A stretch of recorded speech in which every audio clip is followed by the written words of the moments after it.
بسم اللہ الرحمن الرحیم۔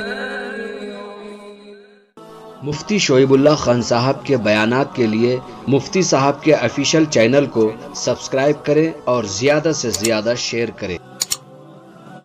بسم اللہ الرحمن الرحیم، الحمدللہ رب العالمین، والصلاة والسلام علی اشرف الانبیاء وسید المرسلین وعلى آلہ وصحبہ اجمعین ومن تبعہم بإحسان فی کل زمان ومکان الی یوم الدین، اما بعد۔ کل باب پڑھا گیا تھا باب ما جاء فی المستحاضہ، اور اسی ضمن میں آپ کے سامنے حیض، اس کی حقیقت اور اس کی اقل مدت و اکثر مدت، اسی طرح طہر کی اقل و اکثر مدت کیا ہوتی ہے، اور اس سلسلے میں علماء کرام کے اور ائمہ کرام کے مسالک کیا ہیں، اور ان میں سے کچھ کی دلیلیں آپ کے سامنے ذکر کی گئی، اور اسی کے ساتھ یہ بھی بتایا گیا تھا کہ حیض کے مختلف الوان ہوتے ہیں، رنگتیں ہوتی ہیں۔ علماء احناف کے نزدیک ہر قسم کی رنگت کا خون حیض کا خون ہوتا ہے، جبکہ بعض اور ائمہ کے نزدیک لال اور کالا، اور بعض کے نزدیک اسی کے ساتھ قدرت و صفرت حیض کے رنگ شمار ہوتے ہیں، باقی رنگوں کو حیض شمار نہیں کیا جاتا۔ یہ تفصیلات تھی جو کل آپ کے سامنے عرض کی گئی تفصیل کے ساتھ، اور آج اسی سلسلے کی ایک بحث یہ ہے کہ امام ترمذی نے باب قائم کیا مستحاضہ کا، اور آپ کو بتایا گیا تھا کہ استحاضے کی تعریف کیا ہے۔ استحاضہ عورت کے رحم سے نکلنے والا وہ خون ہے جو کسی بیماری کی وجہ سے نکلتا، اگر بغیر بیماری کے فطری طور پر نکلتا ہے تو اس کو تو حیض کہتے ہیں، اور اگر بیماری کی وجہ سے نکلتا ہے تو اس کا نام استحاضہ ہے۔ اور استحاضے کا خون چونکہ بے تحاشا نکلتا ہے، زیادہ نکلتا ہے، بے ترتیب نکلتا ہے، جب چاہے نکل جاتا ہے، اس وجہ سے اس کو نام دیا گیا استحاضے کا۔ اس کے اندر سین اور تا برائے مبالغہ ہے، یعنی بہت زیادہ خون کا نکلنا۔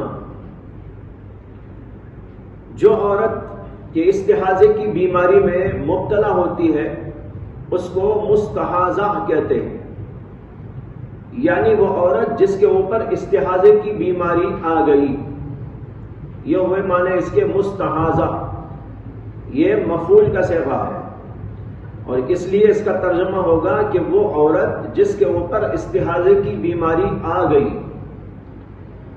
جس عورت کو استحاضے کی بیماری ہو، یہ عورتیں فقہی نقطہ نظر سے کئی طرح کی ہوتی ہیں۔ جو عورتیں یہاں پر سن رہی ہیں وہ اس کو بہت غور سے سنیں، اس لیے کہ یہ زیادہ تر عورتوں ہی سے متعلق ہے۔ مرد ظاہر بات ہے کہ سنے گا، لیکن اس کو اس کا تجربہ نہیں ہوگا۔ عورتوں کو یہ باتیں پیش آتی ہیں، اس لیے ان کو یہ زیادہ سے زیادہ سمجھ لینے کی کوشش کرنی چاہیے۔ مستحاضہ مبتدات وہ ہے جس کو ابتدائے حیض ہی کے ساتھ ساتھ استحاضے کی بیماری بھی آ گئی۔ فرض کرو کہ ایک لڑکی ہے، اس کی عمر 12-13 برس ہے، اسے اب تک حیض نہیں آیا تھا، حیض شروع ہوا، لیکن شروع ہونے کے بعد ختم ہی نہیں ہوا، لگاتار خون آتا جا رہا ہے، لگاتار خون آتا جا رہا ہے۔ اگر اپنی مدت میں ختم ہو جائے تو تب شمار کر سکتے تھے اس کو حیض، لیکن اب یہاں حیض کے ساتھ ساتھ لگاتار خون آنا شروع ہو گیا، رکنے کا نام نہیں لیتا. ایسی عورت کا نام ہے مستحاضہ مبتدات، یعنی وہ عورت جس کو ابتدائے حیض ہی سے استحاضے کی بیماری آ گئی، حیض کے ساتھ ساتھ یہ بیماری لگ گئی. جس عورت کے ساتھ یہ صورت پیش آئے اس کا حکم یہ ہے کہ وہ اکثر مدت حیض کو حیض سمجھے گی، اکثر مدت حیض کو حیض سمجھے گی. احناف کے نزدیک اکثر مدت حیض 10 دن ہے، 10 دن سے زیادہ حیض نہیں آ سکتا. کل اس کی بحث گزر گئی. تو لہذا جس عورت کو حیض آنے کے ساتھ ساتھ لگاتار خون آنے لگا ہو تو وہ سمجھے گی کہ 10 دن تو میرے حیض کے ہیں اور 10 دنوں کے سوا جو کچھ ہیں وہ استحاضے کے ہیں.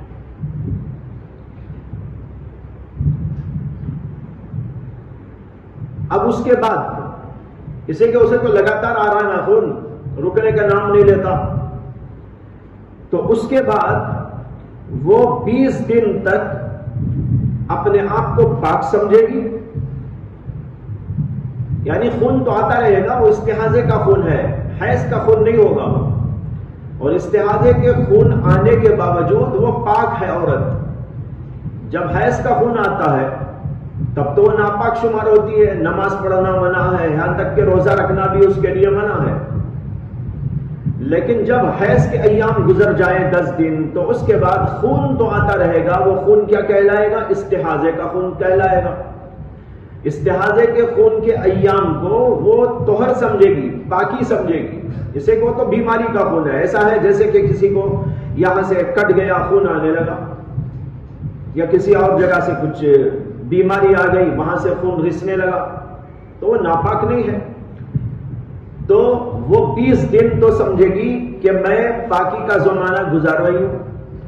20 دن کے بعد پھر 10 دن حیض کے شمار کرے گی، پھر 20 دن طہر کے شمار کرے گی، پھر اس کے بعد 10 دن حیض کے شمار کرے گی، پھر 20 دن استحاضہ یعنی پاکی کا زمانہ سمجھے گی. اس طریقے پر لگاتار وہ چلتی رہے گی. یہ کس عورت کا حکم ہے؟ مستحاضہ مبتدات،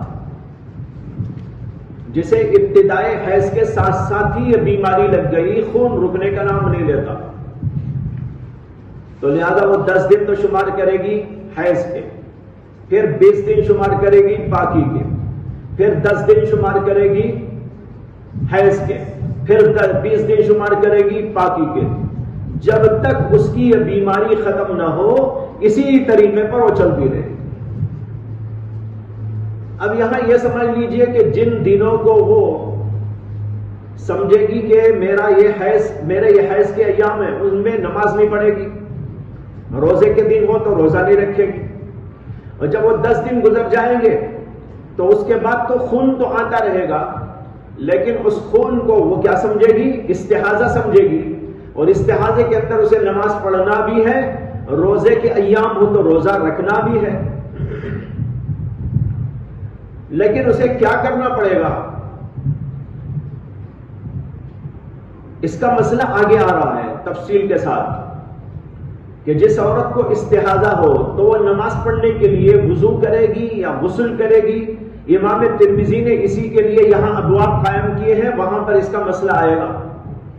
تو اتنی بات ذہن میں رکھ لیجئے کہ جس عورت کو ابتدائے حیض کے ساتھ ساتھ ہی استحاضے کی بیماری لگ گئی تو وہ 10 دن حیض، 20 دن طہر، پھر 10 دن حیض، 20 دن طہر، یوں سمجھ کر چلتی رہے گی. اور طہر کے ایام میں خون جو آئے گا اس کو استحاضہ سمجھے گی. لیکن استحاضہ کا زمانہ جو ہوگا وہ بیماری کا زمانہ ہوتا ہے، حیض کا زمانہ نہیں ہوتا.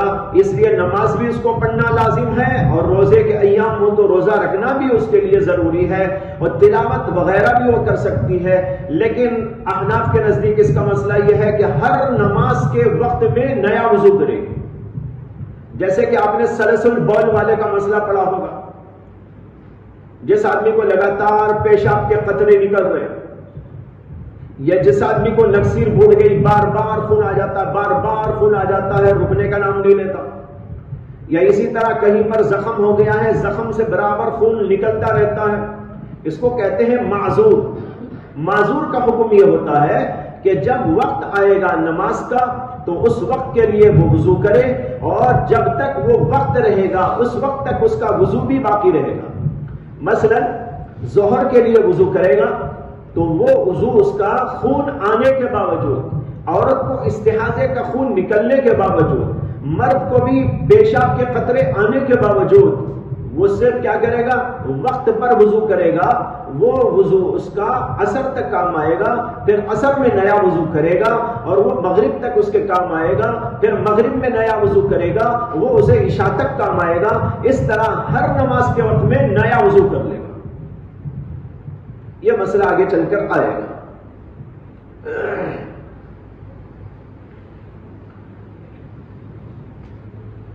یہ ہوئی پہلی صورت مستحاضہ عورت کی۔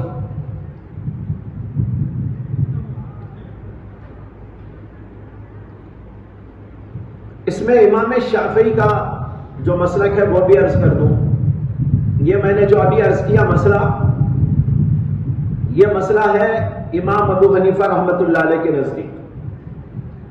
امام شافعی کے نزدیک چونکہ ان کے ہاں کم سے کم مدت حیض اور زیادہ سے زیادہ مدت حیض احناف کے اعتبار سے دوسری ہے، کل آپ نے پڑھ لیا تھا، تو امام شافعی کے نزدیک مستحاضہ مبتدعات شروع میں تو انتظار کرے گی کہ خون کب رکتا، اسے کہ ان کے نزدیک تو کم سے کم مدت ایک دن ایک رات ہے حیض کی، اور زیادہ سے زیادہ 15 دن ہے، اور دوسرا قول 17 دن کا ہے، کل آپ نے اس کو پڑھ لیا تھا۔ اب ایک عورت کو خون شروع ہوا حیض کا، لگاتار آ رہا ہے، اب یہ ایک دن میں رکے گا یا 2 دن میں رکے گا یا 4 دن میں رکے گا، پتہ نہیں نا، ابھی تو شروع ہوا ہے۔ امام شافعی رحمت اللہ علیہ کہتے ہیں کہ یہ عورت جس کو ابھی حیض شروع ہوا وہ انتظار کرے کہ کب خون رکتا۔ اگر خون 15 دن سے پہلے بند ہو گیا تو وہ سب کا سب حیض شمار ہوگا، اس لیے کہ ان کے یہاں زیادہ سے زیادہ حیض 15 دن آ سکتا ہے، تو لہذا 15 کے 15 دن اس کے حیض کے شمار ہوگے۔ اور اگر 15 دنوں کے بعد بھی خون آنے لگا تو وہ کہتے ہیں کہ ایک دن حیض شمار ہوگا جو کم سے کم مدت حیض ہے، اور باقی 14 دن استحاضے کے شمار ہوگے۔ اس کے بعد وہ اسی طرح شمار کرتی رہے گی، ایک دن حیض شمار کرے گی، 15 دن باقی کے شمار کرے گی، پھر ایک دن حیض کے شمار کرے گی، پھر جو ہے 14 دن طہر کے شمار کرے گی، پھر ایک دن حیض کے شمار کرے گی، اسی طرح جب تک کہ اس کو شفا نہ ہو جائے، بیماری اس کی ختم نہ ہو جائے، اسی طریقے پر وہ کرتی رہے گی۔ یہ ہے ان کے مسلک میں اور ہمارے مسلک میں مسئلے میں اختلاف۔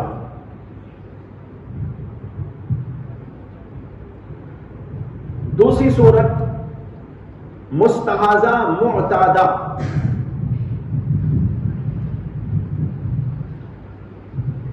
مستحاضہ معتادہ اس کو کہتے ہیں جسے پہلے سے حیض آ کر کوئی اس کی عادت مقرر تھی،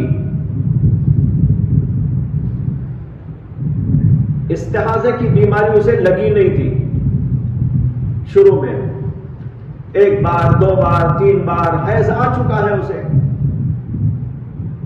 یا 50 دفعہ آ چکا ہے اسے، اور اس کی ایک عادت مقرر ہے، کم سے کم 1 بار آ کر یا 2 بار آ کر اس کی عادت مقرر ہو گئی ہو کہ اسے ہر مہینہ مثال کے طور پر 8 دن حیض آتا ہے۔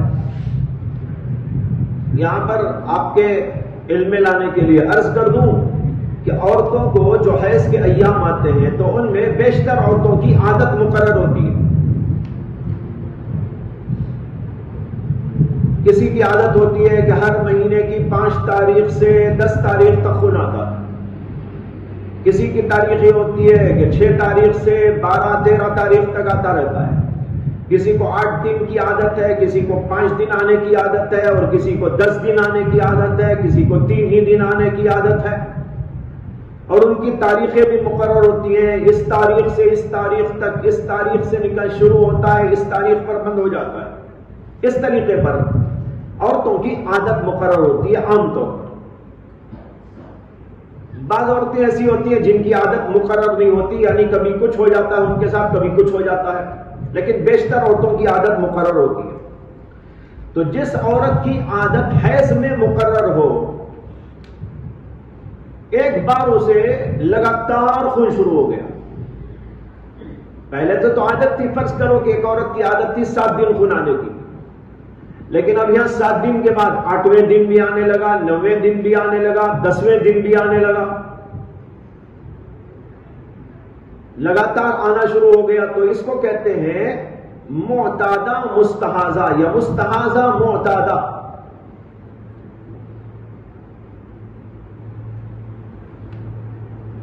جس عورت کو عادت تھی پہلے سے حیض میں، بعد میں اسے اچانک بیماری شروع ہو کر خون لگاتار آنا شروع ہو گیا، تو حنفیہ اس کے بارے میں کہتے ہیں کہ 2 حال سے خالی نہیں، یا تو اس کا خون عادت سے تجاوز کر کے آگے بڑھ جائے گا اور 10 دنوں سے پہلے بند ہو جائے گا۔ مثلا ایک عورت کی عادت تھی 5 دن حیض آنے کی، لیکن اب 6ویں دن بھی آ گیا، 7ویں، 8ویں، 9ویں دن آ کے ختم ہو گیا، تو دیکھو عادت سے متجاوز تو ہوا، لیکن اکثر مدت حیض میں آ کر بند ہو گیا، 10 دن سے اندر بند ہو گیا۔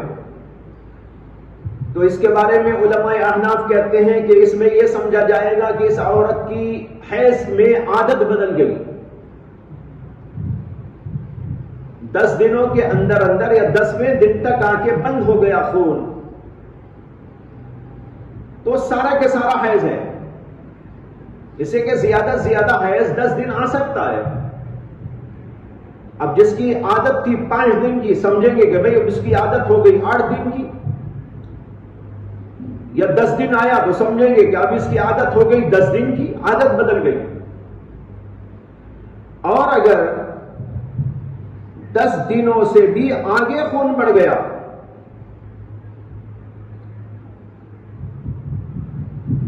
پہلے تو تھی عادت 5 دن یا 7 دن یا 8 دن یا 9 دن، لیکن اب 11ویں دن بھی آ گیا، 12ویں دن بھی آ گیا، آگے تک۔ تو علماء احناف کے نزدیک اس میں مسئلہ یہ ہے کہ وہ اپنی عادت کو تو ایام حیض سمجھے گی، جتنی پہلے سے عادت تھی نا، 5 دن کی عادت تھی تو 5 دن، کسی کو 8 دن کی عادت تھی تو 8 دن، کسی کو 9 دن کی عادت تھی تو 9 دن، وہ سمجھے گی کہ یہ میرے جو ایام پہلے سے عادت کے ہیں وہ تو حیض ہیں، اس سے زائد جو خون آ رہا ہے وہ استحاضہ ہے۔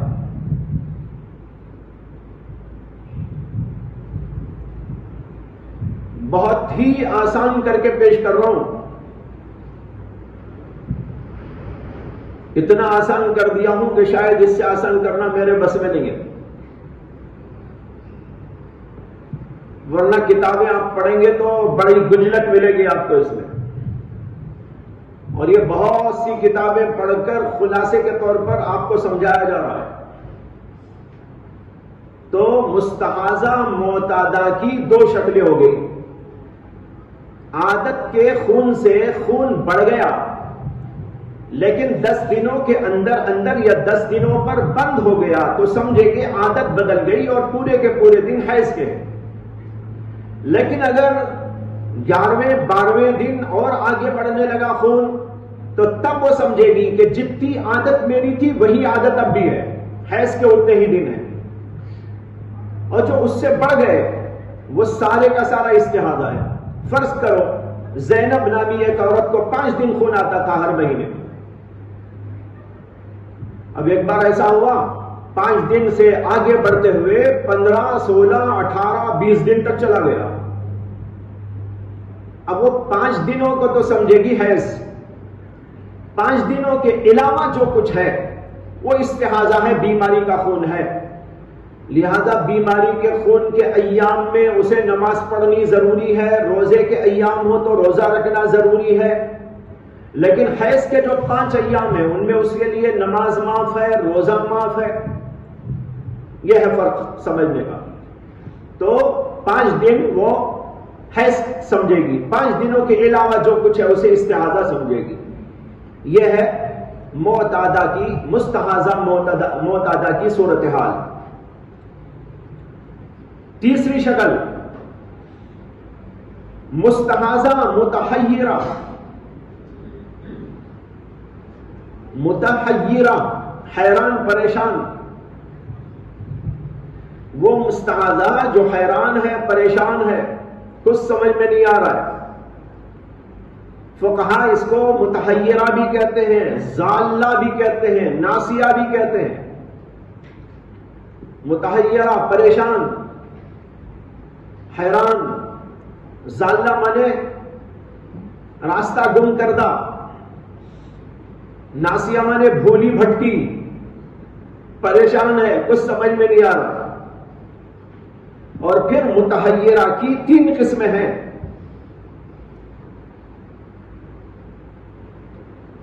متحیرہ بالعدد، متحیرہ بالوقت، متحیرہ بالعدد والوقت،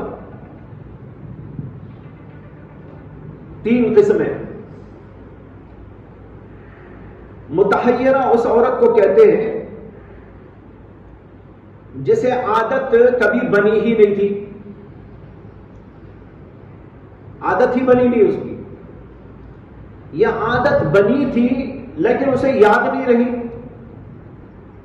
کن دنوں میں کون سی تاریخ سے کون سی تاریخ تک خون آیا کرتا تھا حیض کا، اسے یاد نہیں۔ متحیرہ بالعدد اس کو کہتے ہیں جسے ایام کتنے آتے تھے حیض میں وہ یاد نہیں، اور متحیرہ بالوقت اس کو کہتے ہیں جسے کب آتا تھا خون وہ یاد نہیں۔ 2 شکلیں ہیں نا، ایک یہ ہے کہ وقت یاد ہے لیکن کتنے دنوں تک خون آتا تھا وہ یاد نہیں، اس کو کہتے ہیں متحیرہ بالعدد۔ اور جسے وقت یاد، جسے عدد تو یاد ہے کہ مجھے 5 دن خون آتا تھا، 8 دن خون آتا تھا، لیکن کب سے کب تک آتا تھا وہ یاد نہیں، یعنی شروع کب ہوتا تھا اس کی تاریخ وہ یاد نہیں، وقت یاد نہیں، اس کو کہتے ہیں متحیرہ بالوقت۔ اور تیسری ہوتی ہے متحیرہ بالعدد والوقت، جسے نہ وقت یاد ہے اور نہ عدد یاد ہے، یہ تو ڈبل پریشان ہے۔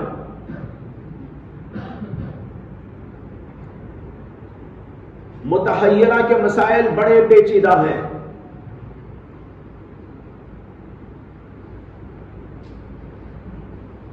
اور بہت تفصیلی کلام حضرات فقہاء نے اس کے اوپر کیا ہے، سب فقہاء نے نہیں، بعض فقہاء نے کیا ہے جنہوں نے اس کو مستقل موضوع بنایا، لیکن یہاں اس کی تفصیلات میں جانا تو بہت مشکل ہے، اس لیے جس کو جب ضرورت پیش آئے تو وہ علماء سے رجوع کر کے پوچھ کے عمل کرے۔ لیکن یہاں پر ایک اصول بتاتا ہوں جس کو حضرات فقہاء نے ذکر کیا ہے، علامہ ابن نجیم مصری نے البحر الرائق کے اندر بھی اس کا تذکرہ کیا ہے۔ اس اصول کو سمجھ لینے سے بہت سارے اس کے پیچیدہ مسائل حل ہو جاتے ہیں۔ اصول یہ ہے کہ اگر مستحاضہ متحیرہ کو، آپ نے تعریف تو سمجھ لی نا متحیرہ کی،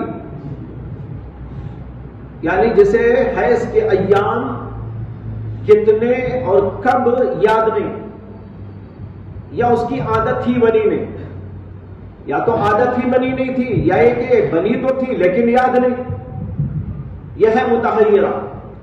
اب ایسی عورت کو ایک بار کیا ہوا، لگاتار خون شروع ہو گیا، یہ ہو گئی مستحاضہ۔ اب وہ کب سے کب تک، جو معتادہ ہے اس کے لیے تو مسئلہ آسان ہے، جیسے اوپر آپ نے پڑھ لیا کہ جتنے عدد یا جتنے دنوں اس کو خون آیا کرتا تھا اس کو سمجھ کر وہ جو ہے آگے بڑھ جائے گی، لیکن اسے عدد بھی یاد نہیں ہے، وقت کب وہ بھی یاد نہیں ہے، تو یہ عورت جسے لگاتار خون آ گیا ہے وہ کن دنوں کو حیض شمار کرے گی اور کن دنوں کو استحاضہ شمار کرے گی، یہ بڑی پیچیدہ ہے، اس لیے اس کا نام رکھا گیا ہے متحیرہ۔ اس کا اصول یہ ہے، سمجھ لو کہ اگر متحیرہ کو حائضہ ہونے میں، اس کو نوٹ کر لو، سمجھا دوں گا،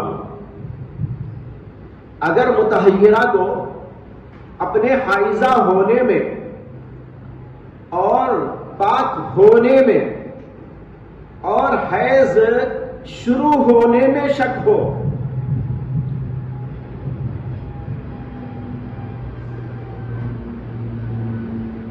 تو وہ ہر نماز کے لیے وضو کرے۔ تین باتیں عرض کی، اگر متحیرہ کو حائضہ ہونے میں شک ہو اور پاک ہونے میں شک ہو اور حیض کب شروع ہو رہا اس میں شک ہو، تو اس عورت کو ہر نماز کے لیے نیا نیا تازہ تازہ وضو کر کے نماز ادا کرنی ہوگی۔ اور اگر متحیرہ کو حائضہ ہونے میں، پاک ہونے میں اور حیض کے ختم ہونے میں شک ہو، یہ فرق ہو رہا ہے دو صورتوں میں، ختم ہونے میں شک ہو تو وہ ہر نماز کے لیے غسل کرے گی۔ اس کو مثال سے سمجھنا پڑے گا آپ کو، نہیں تو سمجھ میں نہیں آئے گا۔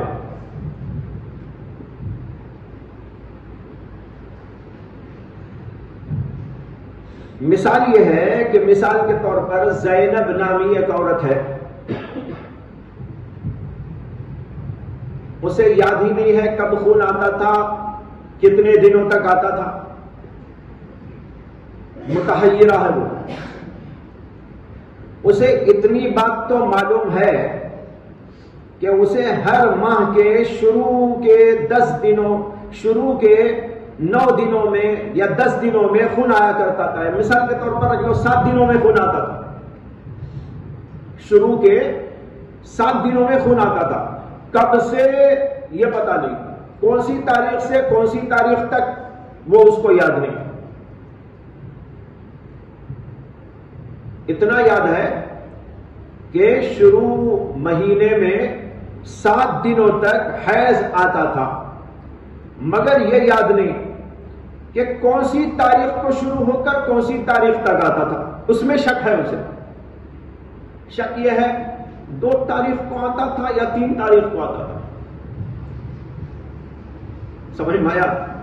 2 تاریخ کو آتا تھا یا 3 کو آتا تھا، یہ اسے اچھا یاد نہیں ہے، اس لیے وہ متحیر ہے، پریشان ہے۔ تو اس میں اس کو شک ہے کہ 2 تاریخ کو میرا خون شروع ہو کر 7 دنوں تک ختم ہوتا تھا یا 3 تاریخ کو شروع ہوتا تھا اور 7 دنوں تک آ کر ختم ہوتا تھا۔ اگر 2 تاریخ کو شروع ہوگا تو کون سی تاریخ کو ختم ہوگا 7 دن؟ 9 تاریخ کو۔ اور اگر 3 تاریخ کو شروع ہوگا تو 10 تاریخ کو ختم ہوگا۔ ان باتوں میں اس کو شک ہے، اس لیے جب بھی 2 تاریخ آئے گی نا تو اس عورت کو 3 باتوں میں شک پیدا ہو جائے گا جو اوپر عرض کیا تھا۔ جب 2 تاریخ آئے گی کسی مہینے کی تو 2 تاریخ کو اسے شک پیدا ہوگا۔ ایک شک تو یہ ہوگا کہ حیض شروع ہوا کہ نہیں ہوا میرا، اسے کہ 2 تاریخ کو شروع ہوتا تھا یا 3 کو شروع ہوتا تھا، 2 تاریخ میں شک پیدا ہو گیا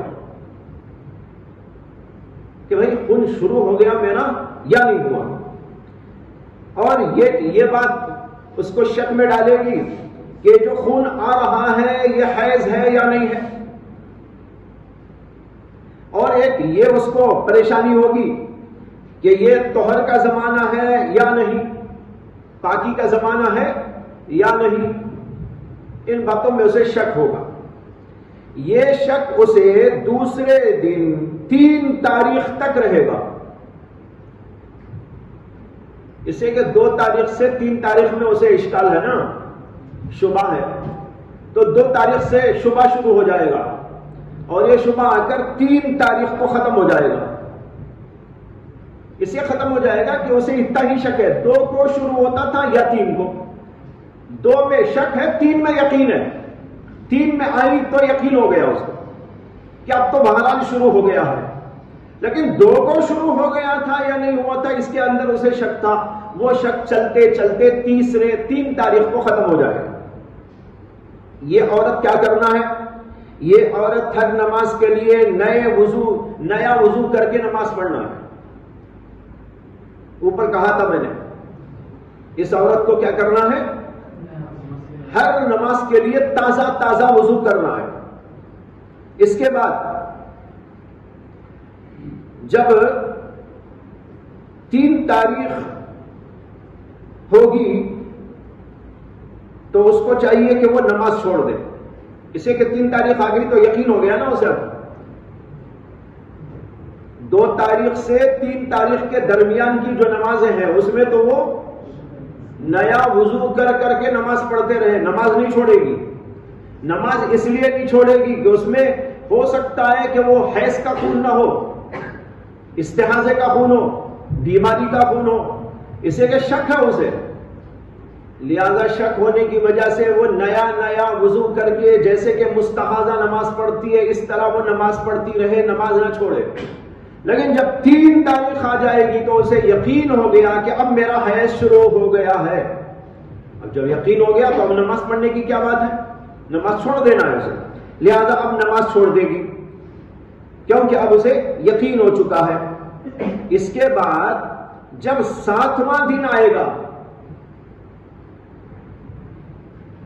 7واں دن آئے گا، 2 تاریخ کو شروع، 7واں دن جو ہوگا نا وہ 8 تاریخ ہوگی، 9 نہیں 8 تاریخ ہوگی. وہ 2 کو شک ہوا اسے، 2 3 4 5 6 7 تو 6 تاریخ ہوئی. 6 تاریخ میں آ کر یعنی 7ویں دن میں آ کر اس کو پھر شبہ شروع ہو جائے گا. سمجھ میں آیا؟ اب کیا شبہ ہوگا؟ اب جو مجھے خون آ رہا ہے یہ حیض کا ہے یا نہیں ہے، یا میں پاک ہو گئی ہوں اور یہ استحاضے کا خون تو نہیں ہے، میرا حیض ختم تو نہیں ہو گیا ہے. اب ختم میں شبہ ہو رہا ہے، وہاں آنے میں شبہ ہو رہا تھا یا جانے میں شبہ ہو رہا ہے. تو یہ کب ہوگا؟ 7ویں تاریخ کو شروع ہو جائے گا اس کا شبہ. یہ شبہ چل کر دوسرے دن تک رہے گا اور دوسرے دن اسے یقین ہو جائے گا اب تو میرا ختم ہو گیا ہے. اب جو 1 دن اس کا گزرا ہے یہ، ان دنوں میں اسے غسل کر کے نماز پڑھنا ہے. اوپر تو بتایا تھا کہ وضو کر کے نماز پڑھنا ہے، یہاں یہ ہے کہ اسے غسل کر کے نماز پڑھنا ہے 1 دن تک. جب وہ 1 دن بھی گزر جائے گا تو پھر وہ اپنے آپ کو سمجھے گی میں مستحاضہ ہوں. مستحاضہ ہونے کا جو حکم ہے یعنی ہر نماز کے لیے تازہ وضو کرنا، اس کے مطابق وہ آگے چلتی رہے گی. یہ ہے اصول یاد رکھنے کا. سمجھ میں آگے نا بات؟ یہ ہے متحیرہ کے سلسلے کی بات. جس کو عادت نہ بنی ہو تو یہ تو اس کی تھی جس کی کچھ تو عادت تھی لیکن شک ہو رہا تھا اسے، اتنی تاریخ کو شروع ہوتا تھا یا اس تاریخ کو شروع ہوتا تھا، اس کے اندر اسے شک تھا. اس کے لیے یہ حکم بیان کیا گیا. جس کی عادت ہی نہ ہو یا جس کو کسی طور پر بھی عادت یاد نہ ہو، اس کے بارے میں حکم یہ ہے کہ وہ تحری کرے، یعنی غور و فکر کرے، خوب غور و فکر سے کام لے. جیسے کہ آدمی نماز کے اندر شک میں مبتلا ہو جاتا ہے کہ میں نے 2 رکعت پڑھی کہ 3 رکعت پڑھی، تو علماء لکھتے ہیں، فقہاء لکھتے ہیں کہ تحری کرے. جدھر ظن غالب ہو، غالب گمان ہو، اس کے مطابق عمل کرے۔ اسی طریقے پر یہاں بھی وہ تحری کرے، غور و فکر کرے اور ظن غالب کے مطابق عمل کرے۔ جو بات اس کے ذہن کے اندر غالب ہو کر آئے گی وہ سمجھے گی کہ فلاں سے فلاں تاریخ تک میرا ہے، یہ ہے اس کا زمانہ، اور اس کے بعد جو کچھ کے خون آ رہا ہے وہ دراصل استحاضے کا خون ہے۔ اب ایک سوال یہ ہے کہ جسے ظن غالب بھی نہ ہو، جیسے نماز کے بارے میں بھی آپ نے مسئلہ پڑھا ہوگا کہ اگر کسی آدمی کو نماز کے اندر شک ہو گیا، میں نے 2 رکعت پڑھی، 3 رکعت پڑھی، فقہا کہتے ہیں غور و فکر کرے، جدھر ظن غالب ہو عمل کرے، لیکن بعض لوگوں کو ظن غالب ہی نہیں ہوتا، برابر رہتا ہے، شک رہتا ہے، تو ایسی صورت میں کیا کرے؟ اسی طرح یہاں بھی سوال پیدا ہوتا ہے کہ کسی کو ظن غالب ہی نہ ہو، اس کے لیے کیا حکم ہے؟ اس کا حکم امام احمد بن حنبل رحمۃ اللہ علیہ کے نزدیک حیض مثل کا ہے۔ حیض مثل، حیض مثل اس کو کہتے ہیں کہ اس عورت کے خاندان کی عورتوں میں جو عادت چل رہی ہو اس عادت کے مطابق یہ عمل کرے۔ کسی خاندان کے اندر کچھ عورتوں کو کوئی عادت ہوتی ہے فلاں تاریخ سے فلاں تاریخ تک یا اتنے دنوں تک، تو جو ان عورتوں کے اندر رواج ہو، جو ان عورتوں کی عادت ہو، یہ عورت اسی کے مطابق عمل کرے۔ جتنے دنوں تک ان کو آتا ہے اس کا اعتبار کیا جائے گا۔ اس کی دلیل امام احمد بن حنبل نے دی ہے اگلے باب میں آنے والی حدیث سے۔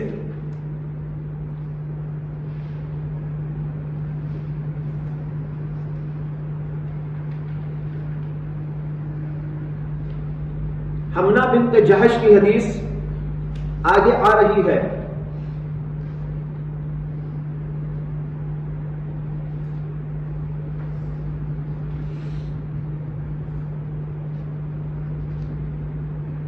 تفصیل کے ساتھ وہاں حدیث آئے گی، اسی وقت سمجھا دوں گا۔ تو اس حدیث کو امام احمد بن حنبل نے دلیل بنایا ہے کہ اس کے اندر اللہ کے رسول علیہ الصلوۃ والسلام نے ان کو ان کی خاندان کی عورتوں کے مطابق حیض گزارنے کا حکم دیا تھا۔ دیگر ائمہ کے نزدیک حیض مثل کا کوئی اعتبار نہیں، اور حضرت حمنا کی جو حدیث امام احمد بن حنبل نے پیش کی ہے اور آگے آئے گی 2 باب کے بعد، یہ حضرات اس کو معتادہ پر محمول کرتے ہیں، جسے اتفاق سے ان کے خاندان کی عورتوں کے اندر بھی اسی طرح کی عادت تھی، اس کو وہ متحیرہ پر محمول نہیں کرتے۔ تو ان حضرات کے نزدیک جسے ظن غالب نہ ہو، وہ حضرات کہتے ہیں کہ اس صورت کے اندر وہ جو ہے زیادہ سے زیادہ مدت کو لے لے، حیض کی زیادہ سے زیادہ مدت کو لے لے۔ جیسے نماز کے اندر بھی آپ پڑھتے ہیں کہ کم سے کم کو لے لے، 3 اور 4 پڑھا، اس میں شک ہو رہا ہے تو سمجھے کہ میں نے 3 پڑھا ہے، اور یہاں پر یہ سمجھیں گے کہ زیادہ سے زیادہ جو حیض ہے وہ حیض کے ایام ہے، باقی استحاضے کے ایام۔ یہ جمہور کا مسلک ہے۔ مستحاضہ کی ایک اور قسم ہے، اس کا نام ہے ممیزہ۔ یہ متحیرہ کے احکام تھے جو آپ کو بیان کیے گئے۔ مستحاضہ ممیزہ، ممیزہ اس کو کہتے ہیں جو خون کی رنگتوں کو پہچان کر ان کے ذریعے حیض کے آنے جانے کا حکم لگا سکتی ہے۔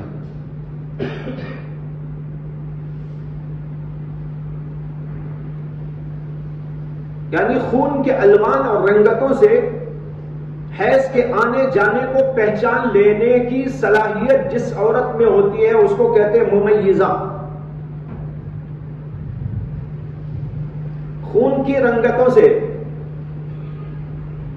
حیض میں اور استحاضے میں تمیز کرنا یہ معتبر ہے یا نہیں ہے، اس کے بارے میں ائمہ کا اختلاف ہے.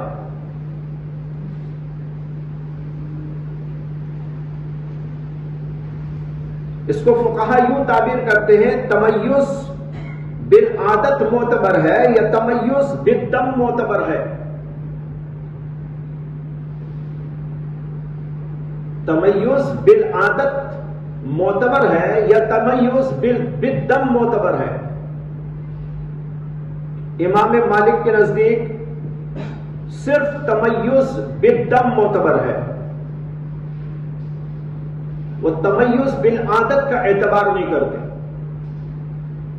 اور علماء احناف صرف تمیز بالعادت کا اعتبار کرتے ہیں، تمیز بالدم کا اعتبار نہیں کرتے. اور امام شافعی اور امام احمد بن حنبل دونوں کا اعتبار کرتے ہیں، تمیز بالعادت کا بھی اور تمیز بالدم کا بھی. تفصیل اس کی یہ ہے کہ رنگ کو دیکھ کر یہ فیصلہ کرنا کہ یہ حیض کا خون ہے یا حیض چلا گیا، احناف اس کا کوئی اعتبار نہیں کرتے. وہ کہتے ہیں عادت دیکھو، اسے کہ خون کی تمام رنگتیں حیض ہی کی رنگتیں ہیں، جیسے کہ پہلے عرض کر دیا گیا. 6 رنگتیں بتائی گئی، 6 کی 6 رنگتیں علماء احناف کے نزدیک حیض ہی کے ہیں. اسے جس قسم کا بھی رنگ آئے، جس قسم کا بھی خون نظر آئے، وہ سب کا سب ان کے پاس حیض ہی حیض ہے.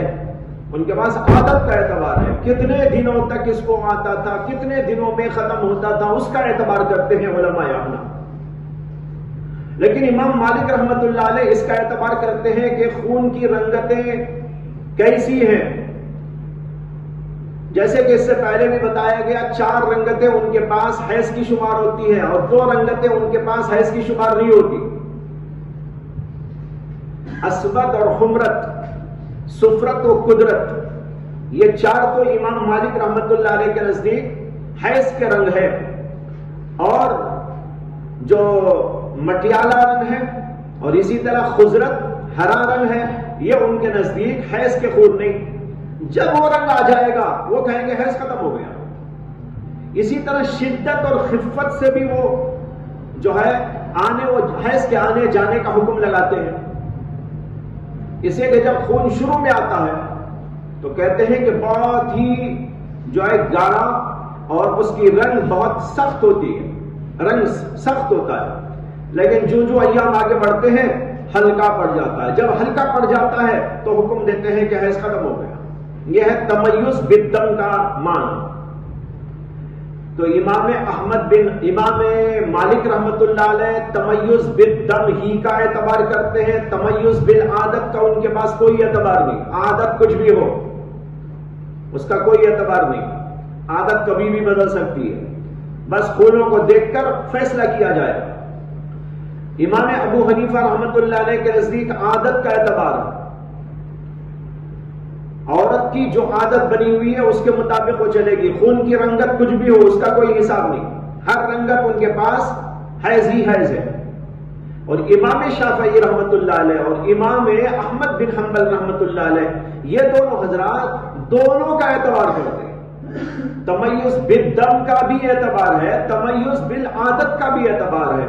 کسی کی عادت بنی ہے تو وہ کہتے ہیں عادت کا اعتبار کرو، اور کسی کی عادت نہیں ہے تو وہ تمیز بالدم کو معتبر قرار دیتے ہیں کہ اس کے مطابق چلو. اور امام احمد بن حنبل اور امام شافعی میں پھر چھوٹا سا اختلاف یہ ہے کہ امام شافعی تو تمیز بالعادت کو مقدم رکھتے ہیں اور امام احمد بن حنبل تمیز بالدم کو مقدم رکھتے ہیں.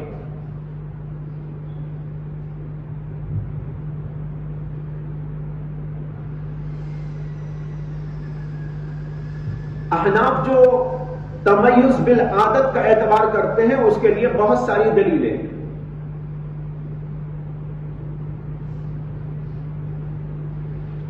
حضرت فاطمہ بنت حبیش کی روایت کئی جگہ آئے گی، بخاری وغیرہ کے اندر بھی موجود ہے، یہاں بھی آئے گی۔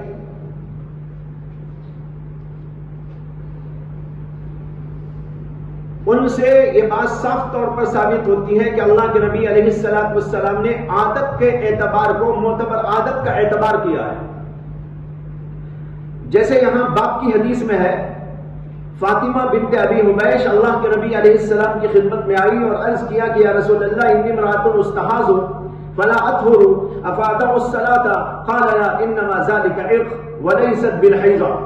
اس کے بعد میں کہا فَإِذَا أَقْبَلَتِ الْحَيْضَةُ فَدَعِ الصَّلَاةَ، جب حیض کے ایام آ جائے تو بعض روایتوں میں اس میں یوں آیا ہے فَإِذَا اقبلت ایام کے لفظ کے ساتھ بھی آئی، جب ایام حیض آ جائیں، اور بعض روایتوں میں قدر کا لفظ ہے، جب وہ مقدار آ جائے جن میں تجھے حیض ہوا کرتا تھا۔ اس سے صاف معلوم ہو رہا ہے کہ اللہ کے نبی علیہ السلام عادت کا اعتبار کر رہے ہیں۔ اگر عادت کا اعتبار نہیں تو ان الفاظ کا کوئی معنی ہی نہیں۔ اللہ کے نبی نے نہیں کہا ایسا رنگ آئے تو یوں حکم ہے، ایسا رنگ آئے تو یہ حکم ہے، اس کا ذکر اس کے اندر موجود نہیں ہے۔ لہذا علماء احناف کہتے ہیں کہ عادت کا اعتبار ہے، اور امام مالک اور امام شافعی اور امام احمد جو تمیز بالدم کا اعتبار کرتے ہیں، انہوں نے ایک حدیث سے استدلال کیا ہے جس کا ذکر میں نے کل کیا تھا آپ کے سامنے، جس کے اندر ہے کہ اللہ کے نبی علیہ السلام نے حضرت حمنہ بنت جہش سے فرمایا تھا کہ جب حیض آئے جب حیض آئے اور پہچان لیا جائے، اس کے اندر یہ الفاظ ہے فَإِنَّهُ أَسْوَدْ يُعْرَفْ، فَإِنَّهُ أَسْوَدْ يُعْرَفْ، جب حیض کا خون آئے تو اس کے بعد ہے کیونکہ وہ کالا ہوتا ہے اور پہچان لیا جاتا ہے۔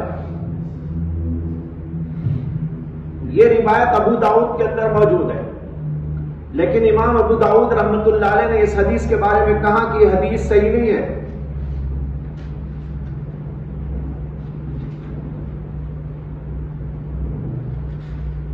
اور انہوں نے اس کے اندر اضطراب بتایا ہے۔